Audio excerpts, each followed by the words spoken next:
Doutora, nessa pegada de contar um pouquinho da sua história, diria que nesses mais de 30 anos de Ministério Público, teve algum momento que foi o decisivo assim, para o seu crescimento profissional?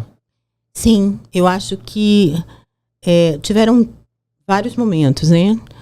O primeiro momento decisivo foi quando eu era apaixonada pela área criminal e eu tive que fazer a opção, meio por conta do nosso procurador-geral, na época, doutor Márcio Augusto Alves, de vir para o meio ambiente, né? Eu não entendia nada de meio ambiente e eu tenho como um objetivo de vida, se eu não conheço, eu vou estudar. Então, por exemplo, quando eu fui para a vara civil, eu fiz especialização na área civil. Quando eu fui para a área criminal e ouvidoria militar, eu fiz especializações nas áreas militares e criminal. E quando eu fui para o meio ambiente, eu fui estudar. Então, fiz até meu mestrado em Direito Ambiental. E assim eu vou seguindo a minha vida. Isso fez, e nesse momento que eu abandonei o crime, que sempre foi a minha paixão inicial desde estudante, que eu tinha dois grandes sonhos. Ou eu queria ser do Instituto Rio Branco, diplomata, ou eu queria ser membro do Ministério Público. Então, não pude ir para o Instituto Rio Branco porque eu não tinha essa força de ficar longe da minha família, né? E fui ser Ministério Público. É a minha realização de vida. Eu sempre quis ser Ministério Público.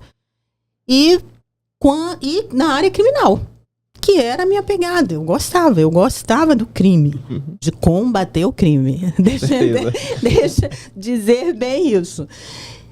E combater a corrupção, combater o crime. Eu me especializei no caso de inteligência em combate à corrupção. Eu tenho curso na Itália, nos Estados Unidos. Então, eu sempre tive essa pegada, na verdade, criminal. E eu vim para o meio ambiente. Essa foi uma virada de chave. E a outra virada de chave foi realmente deixar, depois que eu me apaixonei pelo meio ambiente, para ir para a área administrativa, ser Procuradora-Geral de Justiça. Então, são coisas diferentes, gestões diferentes, né? Atuações diferentes, que você tem que dar uma mudada de chave, e assim, muito radical, para que você possa abrir sonhos de outras pessoas e realização dos seus próprios sonhos. Então, eu acho que esses foram os momentos muito significativos na minha vida enquanto membro do Ministério Público.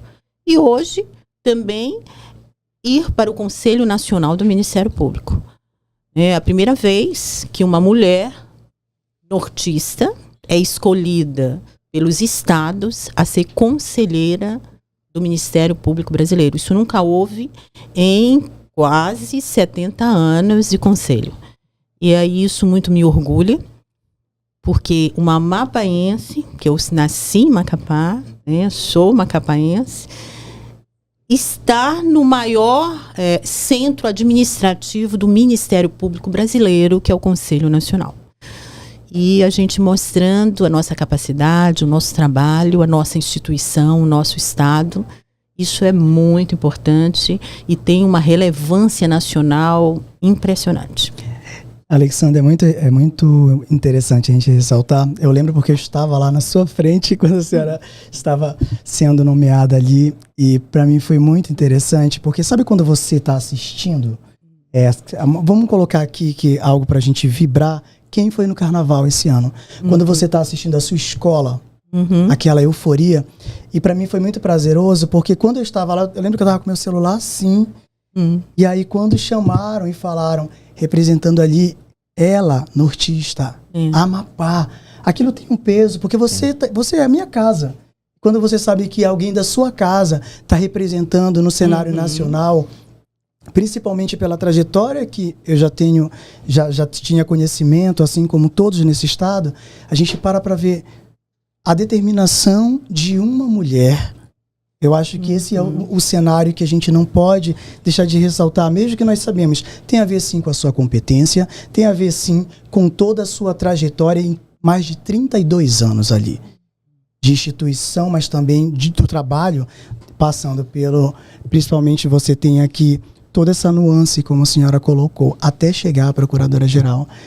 E quando nós observamos isso, nós olhamos a garra dela, mas não tem como desconsiderar o fato dela ser mulher. Sim. Porque nós temos sim um cenário que muitas vezes é ocupada, a sua maior parte, por homens. Como a senhora encarou? Teve não uma resistência, não sei se essa pode ser a palavra mais adequada. E assim, Giovanni, desculpa te acrescentar, na verdade, com esse momento, que realmente, a doutora Ivana hoje está aqui para fazer esse encerramento, mas assim, eu acredito que seu trabalho, sua relevância, ela é uma inspiração que não é somente para as mulheres, ela é uma inspiração para todos nós realmente, de todo esse comprometimento, a sua história e chegar realmente a ocupar hoje a situação que se tem.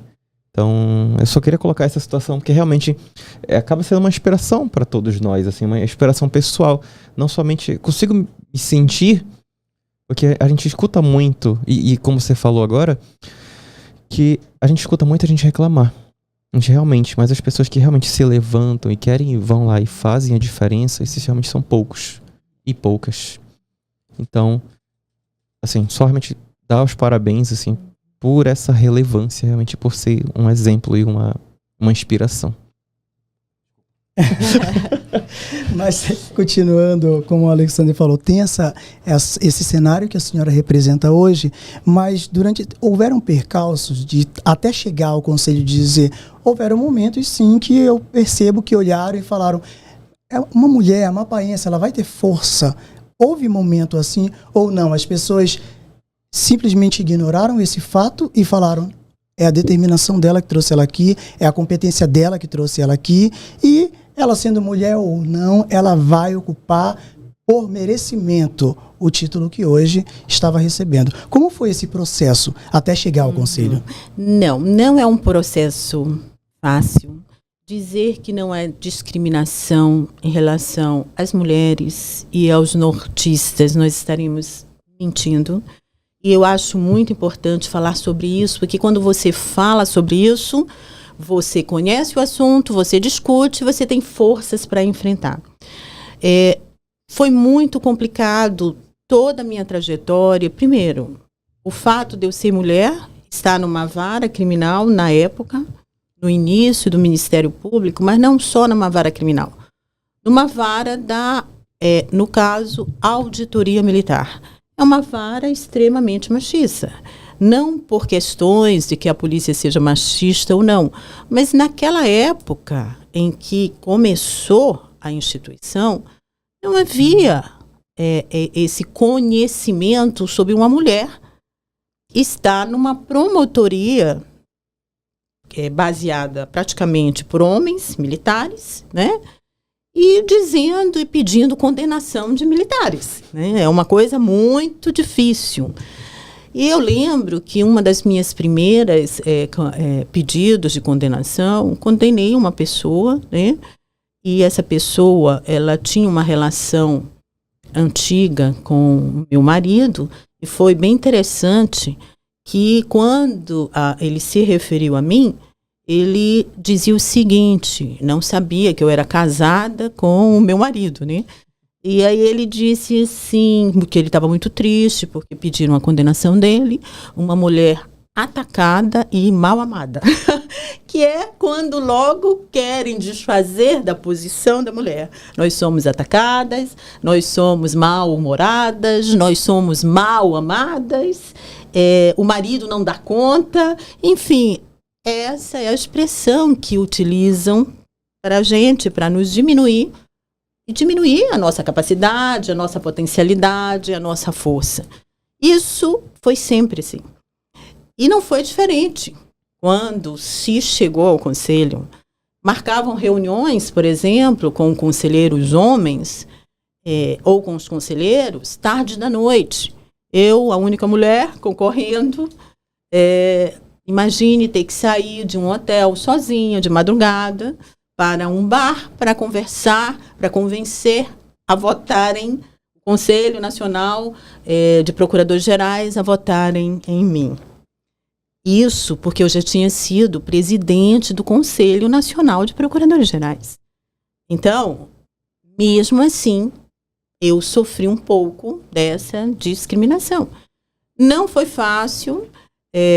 Eu ia de madrugada, né? Lógico que aí, como nós mulheres, a gente vai logo rezando, pega logo um salmo, pede logo proteção e vamos em frente, lindas, maravilhosas, porque ainda tem isso.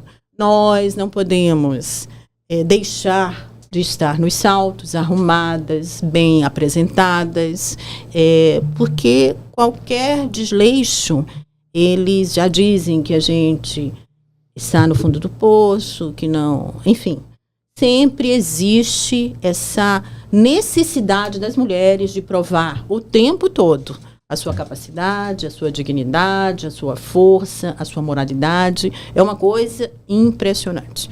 Isso não mudou. Melhorou, mas não mudou. E então, quando você se predispõe a ser a única mulher a brigar por uma vaga no Conselho Nacional do Ministério Público, o órgão mais importante do Ministério Público brasileiro, sendo uma nortista, em que muitas vezes diziam assim, mas como? O MP dela, o MP do Amapá tem tantos membros, 70 membros. E se 70 membros é a quantidade dos meus assessores num grande centro aí. Por que vai comandar ou vai administrar algo tão importante que outros estados maiores que deveriam ocupar? Então, nós temos, sim, isso é um fato. As mulheres, elas ainda sofrem esse tipo de retaliação. Por ser do norte, também temos essa retaliação e essa condição de mostrar o tempo todo que nós podemos, que nós somos capazes e que, mais importante, nós não vamos desistir, apesar de tudo. Mas não é fácil. É algo bem complicado. Tem uma hora que você se senta e você conversando com você mesma, você diz assim, será que vale a pena? Será que, no final, tudo vai valer a pena? Vale. Vale porque você não está brigando por você, mulher, por você, nortista, por você, profissional. Você está brigando para que outras pessoas possam furar a bolha e possam fazer o que você faz ou mais do que você faz. Mas alguém tem que começar. Infelizmente ou felizmente, as pessoas que começam, elas começam sem conhecer o que vão enfrentar. Mas não interessa. Enfrenta, porque quem vier depois vai enfrentar um pouco melhor, né?